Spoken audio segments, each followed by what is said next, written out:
Beekeeping has been the same for very many years. To get honey out of a conventional beehive, you need to remove one of the hive's frames at a time, brush off the bees, and carry the frame to a device called a centrifuge, which extracts honey from the honeycombs.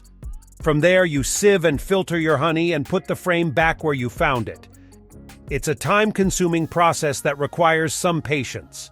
A few bees could die in the process as well. That is, until the Flow Hive entered the market.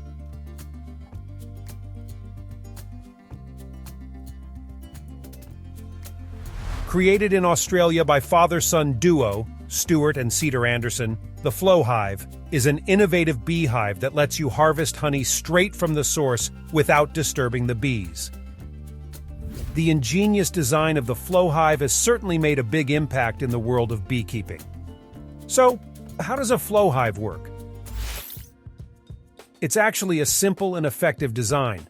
The basic Flow Hive comprises of two boxes: a brood box, which is similar to a regular Langstroth brood box, and a flow super. The super is where the magic happens. The flow frames are fitted with food-grade plastic combs. The entire comb has been constructed for the bees in order to fit a back door to the honey pantry. The bees begin to coat the plastic with a layer of wax before they store nectar in the cells. After that, the bees will go about their business filling in nectar in the cells and fanning away the moisture until the honey is finally ready for long-term storage.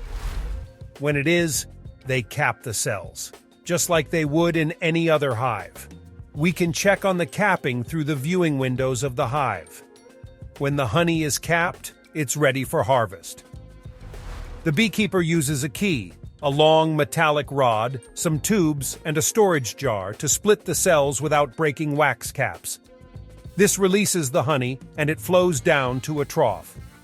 The hive slopes slightly toward the back, allowing the honey to naturally flow out of the trough. Fresh honey passes through the tubes at the hive's designated openings and into a jar. Once it's all out, we can reset the cells to their original position with the same key. The trough is not accessible to the bees, so your honey doesn't require any filtration at all. No bees are harmed during this process. All bees that are on the surface of the comb are undisturbed, and any bees in empty cells have enough room to remain unharmed. In a day or two, the bees realize the cells are empty. They break open the wax seals, which they repurpose elsewhere in the hive while these bees fill the cells with nectar. Bees are happy to collect nectar from all the sources available to them, as long as the nectar meets their sugar concentration requirements. If you are comparing the cost of a Flow Hive to regular Langstroth hives, the Flow Hive does cost more. But take into account that you do not need to purchase a honey extractor if you have a Flow Hive. It doesn't mean you don't have to do the work. You still have to inspect your hive.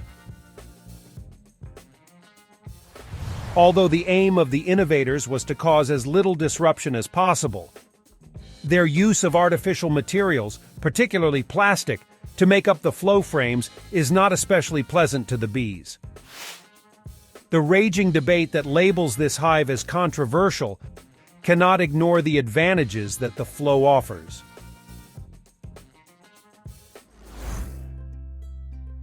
We hope this Flow Hive review will help you to decide if it's right for you and make an informed purchasing decision. The negatives, in our opinion, are far outweighed by the benefits offered by this flow technology. If you can afford it, even if it's just the super, why not try it?